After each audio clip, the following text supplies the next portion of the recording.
O ano po ba ang tatalakayin natin tungkol po kay Kabayang Noli de Castro? Sa piskal muna. Ah, Sa panigon ng mga batas na ating pinatutupad, alamin natin kay Attorney Antonio Pido. Attorney, magandang umaga po. Salamat po. Magandang umaga po, Vice President Noli. Opo, alam mo ba ninyo na may 15 mga bansa ang headline no sa nangyayari dito sa ating bansa?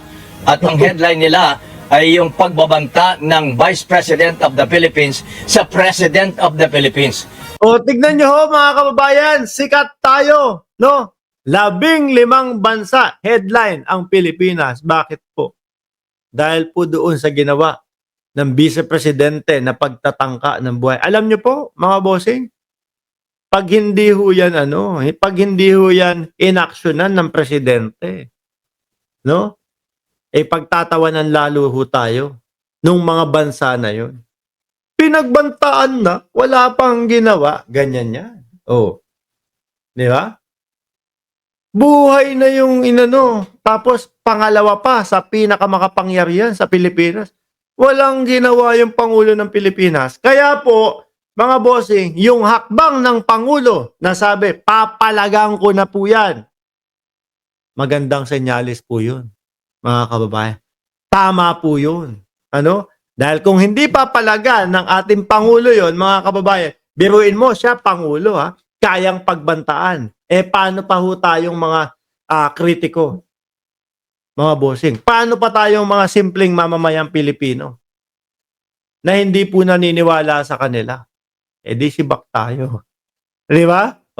Tama lang yung ginawa ng ating Pangulo. So, buong mundo po ay nalalaman na ang nangyayari sa atin dito ngayon. Okay. Bilang isang abogado at bilang presidente, National President ng Integrated Bar of the Philippines, ay ano ba masasabi ninyo sa mga lumalabas na salita, kataga mula kay BP Sara? At ang pinaka-latest, yung binabanggit niya, tinuturo niya ang Marcos family na nasa likod ng pagkakapatay kay dating Senator Ninoy Aquino. Nagulat ako doon sa sagot ni BP noon nakita mo, tignan mo nga sila. Pumalag ang taong bayan. Nung tinegi ng pamilya niya, si dating Senador Ninoy Aquino, Junior, sabi ko, saglit lang. Parang wala namang katotohanan yun at walang sapat na ebidensya. Yun, naging marites na lang po. Nakita ko doon, mga bossing, parang wala Nandoon yung lutang moment ng ating Vice Presidente. No?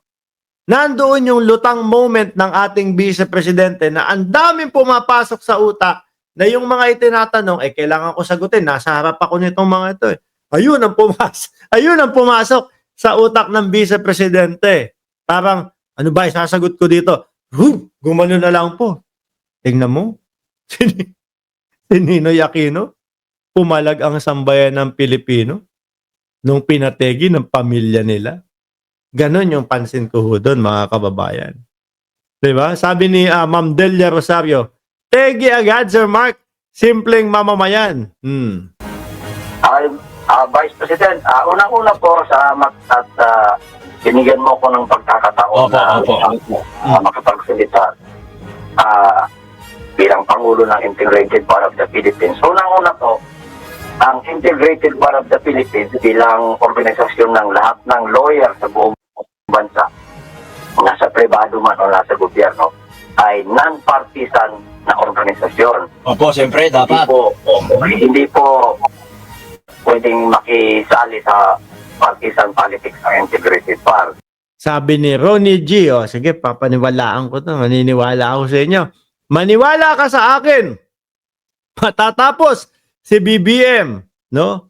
Sa term niya, hindi magagalaw ang mga Duterte kasi sobrang bait na wala sa lugar ang presidente natin. Hindi po, papalag na po, sir. No?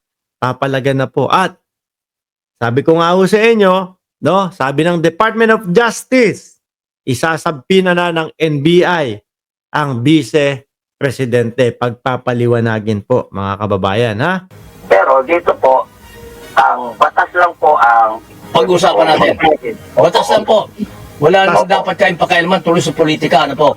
Although may halong politika siyempre ito, pero yung batas ang ating pag-uusapan. Correct. Opo. Ang napanood ko lang po nung isang araw, maikti yung nagbanta siya na pag napatay Si BP, yan yung mga panahon na sinasabi niya, yung mga pag ako nategi, wag mo silang tigilan, natigihin din. daw siya, ipapapatay din niya yung meron na siya na contact na tao. Ipapapatay din niya si Presidente Bongbong Marcos, First Lady at saka yung Speaker. May batas po dyan May wet packs dun sa likod.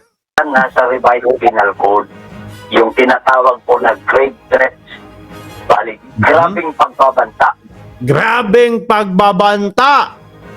na kung ang isang tao, pagbabantaan niya na papatayin yung isa at wala naman siyang legal na dahilan. At siyempre, yung pagpatay ng tao ay illegal yun. Yun po ay isang criminal offense sa revised penal code. Mhm. Sa English, ang tawag po doon ay grave threats. Yun na lahat po ng elemento ng grave threats po ay nandyan sa sinabi nung Vice Presidente. Unang-una, nagbanta siya ng grabing bantay, papapatay niya. Opo. Tapos yung pagpatay ng tao, illegal din yan, siyempre. Yan ang pangalawang elemento. Tapos, pangatlong elemento, seryoso. Sinabi niya, no joke ito, no joke. Oho, nung una, no joke. Oo, sinabi po niya. Narinig ko po eh. Sinabi, no joke. Ilang ko kayo, marami yung nakarinig dahil na nasa media ho yun. Yun na po.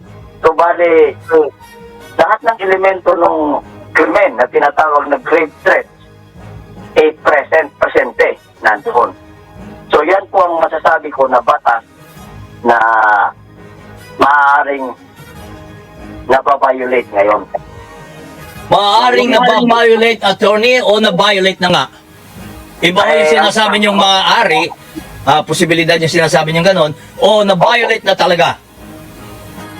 Ang pag-analisa ko personal, lahat ng elemento ay presente na. Okay, Pero nandun na. wala pa nagsasampa ng kaso eh. Kaya ang makakapagsabi lang naman talaga kung na-violate na yung batas ay hindi ako, kundi yung husgado. Yung Okay. opisyal. Okay, Pero sa pag-analisa ko po, nandiyan yung mga elemento, presente sila, na pwedeng magsabi. Uy, eto na, sandali. Hinto ko muna to. Sandali. Sabi ni Lip, kasama nyo kami sa pag-aklas. Resign, BBM. Resign, Romualdez. Bawal kasi dito mag-declare publicly. 24 hours kami sumusunod sa inyo. Yan na naman. No, may mimol mower na naman. May aklas na naman po, mga kapatid. Ang kilala kong aklas, yun doon sa yung sa, ano ba yun? Yung sagutan, rap battle, terek ang mata din nun minsan eh. Pero nagbago na daw siya, sabi. Di ba? May pag-aklas na naman. Hindi naramdam, ha? Ilan na naman kayo? 18, kasama ka na. Sabi ni Ultra Tito, flip top, oo yun. No? Ilan kayo? 18 naman ngayon. 19. Diyos ko po. Baka sa susunod naman pwede kahit mga 80, no? Nahihiya kami sa inyo eh. Sampaan ng kaso. opo. Linawin din po natin, attorney, sino ba ang may immune para sa kasuhan? Presidente at maging Vice President? Hindi. Walang immunity ang Vice Presidente. No, ang Presidente lang po. Ang punto po yan, Vice President Noli, nagkakaiba din po ang pananaw ng mga abogado. Isang librong ginagamit mo. Wala po kasi sa saligang batas yan eh. Yun po. Pero, ito po yung mahalaga po dyan.